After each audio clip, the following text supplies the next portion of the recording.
နေ့တော့ဒီဘက်ကမနေ့က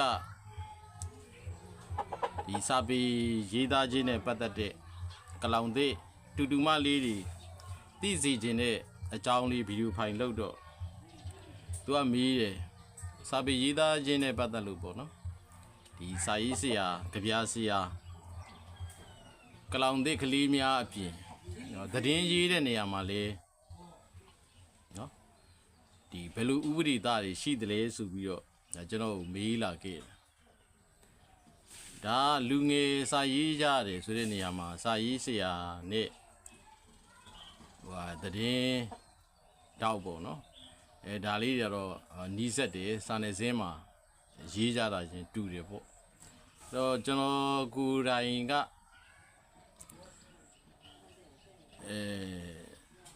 4-5 နှစ်လောက်သတင်းလောကမှာကျင်လည်ခဲ့ဘူးတယ်ဒီအတန်လွင့်သတင်းတွေရောစာနယ်ဇင်းသတင်းစာသတင်းတွေတော်တော်များများလုပ်ခဲ့ဘူးပါအဲ့တော့ဘယ်လောက်တောင်တက်နေလို့ဒါကြီးကိုပြောတာလဲလို့ဆိုတော့မဟုတ်ပါဘူးကျွန်တော်သိသလောက်ကျွန်တော်တပည့်လူပဲသိကျင်တဲ့လူငယ်ကလေးတွေသတင်းနဲ့ပတ်သက်လို့သတင်းရေးသားနီးဆိုတာရှိသလားလို့ရှိပါတယ်လို့သတင်းရေးသားနီးနဲ့ပတ်သက်လို့သင်တန်းတွေလည်းရှိတယ်အဲ့ဒီထဲကကိုယ်တိုင်တော့သတင်းရေးသားနီးနဲ့ပတ်သက်တဲ့သင်တန်းတွေမတက်ခဲ့ဘူးသို့တော့ကိုယ်တိုင် practical ရှိတယ်ဒါသတင်းတော်တော်များများလုပ်ခဲ့တယ်အဲ့တော့ဒီလူငယ်ကလေးတွေကိုသိစေခြင်းတဲ့သတင်းနဲ့ပတ်သက်လို့သတင်းလို့ပြောလိုက်ရင်တော့သတင်းလုပ်တဲ့သူတွေအားလုံးဘာ6လုံးဟာအခြေခံသဘောတရားဖြစ်တယ်ဆိုတာပြောနေစရာမလိုပါဘူးသတင်းမှာဘာ6လုံး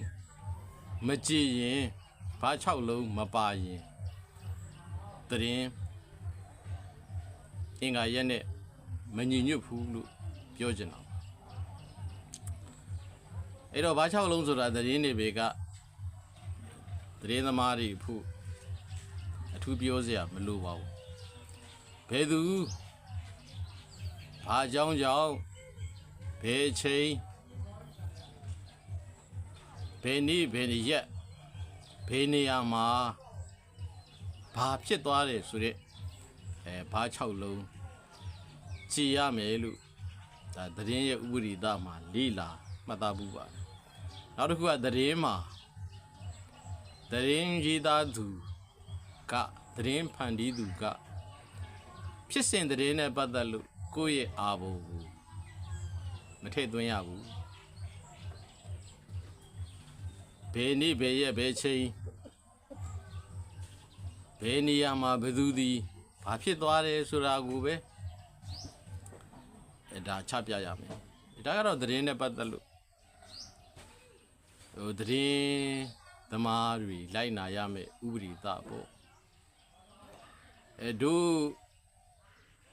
ရဲ့ကိုယ်ပိုင်အတွေးနဲ့သတင်းရဲ့အပေါ်မှာမိမိကိုယ်တိုင်ရဲ့ခံယူချက်ကိုပြောရမယ်ဆိုရင်တူလေးတူမလေးတွေအဲ့လိုသတင်းရေးကြမယ်ဆိုရင်စေတနာရှိသွားနဲ့ပြောချင်တာသတင်းဆိုတာဟာနေရာဒေသတစ်ခုမှာဖြစ်ပျက်ခဲ့တဲ့အကြောင်းအရာကိုအခြားနေရာဒေသတစ်ခုကလူတွေပြည့်စုံတိတိကျကျမြန်ဆန်းသိရအောင်နော်ချပြတဲ့ပညာရပ်ဖြစ်ပါတယ်အဲ့တော့တို့ရဲ့ပုဂ္ဂလအမြင်အရဆိုရင်တော့သတင်းဖန်တီးကြတဲ့နေရာမှာထားရမယ့်စိတ်ထားနှလုံးသွင်း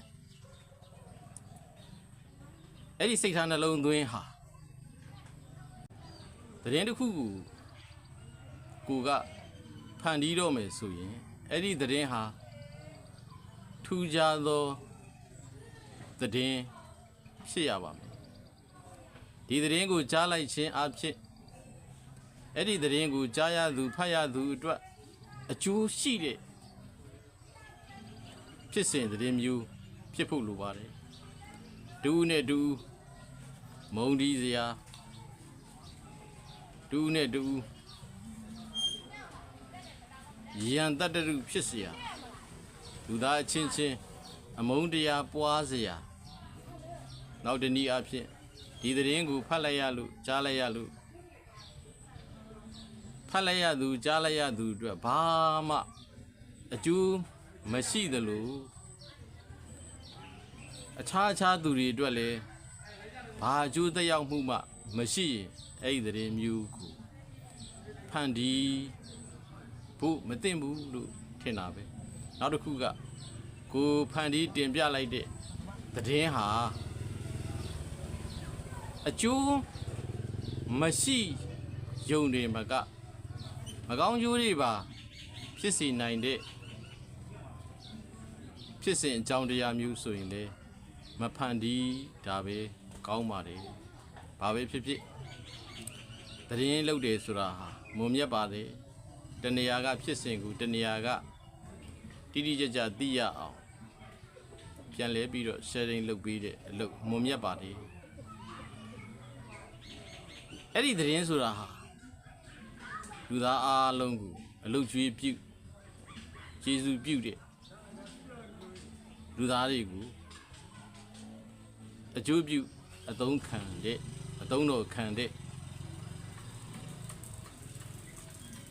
ပညာတစ်ခုအနေနဲ့ဖြူစင်သောမေတ္တာဖြူစင်သောစေတနာဖြူစင်သောဝါဒနာအရင်ခံပြီးငါတင်ပြလိုက်တဲ့သတင်းငါရေးသားလိုက်တဲ့သတင်းဟာသူတို့တွေအတွက်အကျိုးရှိပါစေဆိုတဲ့စိတ်ရင်းနဲ့ဖန်တီးတတ်ကြမယ်ဆိုရင်အမတန်မှချစ်စရာကောင်းသောသတင်းသမားလေးတစ်ယောက်ဖြစ်မှာပါလို့သတင်းရေးသားတာနဲ့ပတ်သက်ပြီးတော့သိကျင်တဲ့တပည့်လေးအပါဝင်တူမလေးတွေကိုပြန်ပြီးတော့ပြောပြချင်တာဖြစ်ပါတယ်ကျွမ်းကျင်တဲ့ဆရာကြီးတွေကိုဆရာမကြီးတွေကိုဆရာလုပ်ချင်းမရှိပါဘူးခလေးလေးတွေအတွက်ကိုသိတဲ့လောက်ပြန်ပြီးတော့ပြောပြတာဖြစ်ပါတယ်ကျေးဇူးတင်ပါတယ်